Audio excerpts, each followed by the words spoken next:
جادوئی قلم اور ہمت کا سفر۔ ایک دفعہ کا ذکر ہے۔ ایک چھوٹی سی لڑکی تھی جس کا نام حرم تھا۔ حرم بہت ذہین اور بہادر تھی۔ ایک دن اپنے پرانے صندوق میں ایک چمکتا ہوا نیلا قلم ملا۔ وہ کوئی عام قلم نہیں تھا بلکہ ایک جادوئی قلم تھا۔ جیسے ہی حرم نے اس قلم سے کاغذ پر ایک دروازہ بنایا، وہ دروازہ سچ مچ کھل گیا۔ حرم نے ہمت کی اور اس کے اندر قدم رکھا۔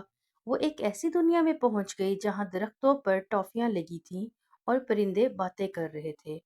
حرم ابھی حیرت سے ادھر ادھر دیکھ ہی رہی تھی کہ اسے ایک جھاڑی کے پیچھے سے رونے کی آواز آئی۔ وہاں ایک چھوٹا سا جن بیٹھا تھا جس کے پر ٹوٹے ہوئے محسوس ہو رہے تھے۔ اس کا نام ٹیپو تھا۔ ٹیپو نے سسکیاں بھرتے ہوئے بتایا، حرم، شریر جادوگر ظلمت نے ہماری بستی کا سورج چرا کر ایک کالے قلعے میں قید کر دیا ہے۔ اب یہاں صرف اندھیرا رہے گا اور ہم سب پتھر کے بن جائیں گے۔ حرم نے فیصلہ کیا کہ وہ ڈرے گی نہیں۔ اس نے ٹیپو کا ہاتھ تھاما اور قلعے کی طرف بڑھی۔ راستے میں 3 بڑے امتحانات اس کے منتظر تھے۔ پہلا، پہیلیاں بولنے والا پل۔ ایک پل کے پاس پہنچتے ہی لکڑی کے تختے غائب ہو گئے۔ ایک بھاری آواز آئی، وہ کیا چیز ہے جو جتنا زیادہ بانٹو اتنی بڑھتی ہے؟ حرم نے ایک لمحہ سوچا اور مسکرا کر کہا، علم اور پیار۔ جواب درست تھا اور تختے خود بخود جڑ گئے۔ دوسرا، بھول بھلیاں والا جنگل۔ جنگل کے درخت اپنی جگہ بدل رہے تھے۔ حرم نے اپنے جادوئی قلم سے زمین پر ایک چمکتی ہوئی لکیر کھینچی تاکہ وہ راستہ نہ بھولے۔ یہ اس کی ذہانت تھی جس نے اسے بھٹکنے سے بچایا۔ تیسرا، طوفانی دریا۔ جنگل سے نکلتے ہی قلعے کے سامنے ایک کھولتا ہوا دریا تھا جس پر کوئی کشتی نہ تھی۔ ٹیپو جن تو بہت ڈر گیا تھا اور ہمت ہار رہا تھا۔ حرم نے دیکھا کہ ٹیپو کے پاس ایک پرانی کتاب ہے لیکن وہ اسے پڑھ نہیں سکتا تھا۔ حرم نے اپنی جیب سے ایک ٹافی نکالی اور ٹیپو کو دی کیونکہ بانٹنے سے محبت بڑھتی ہے۔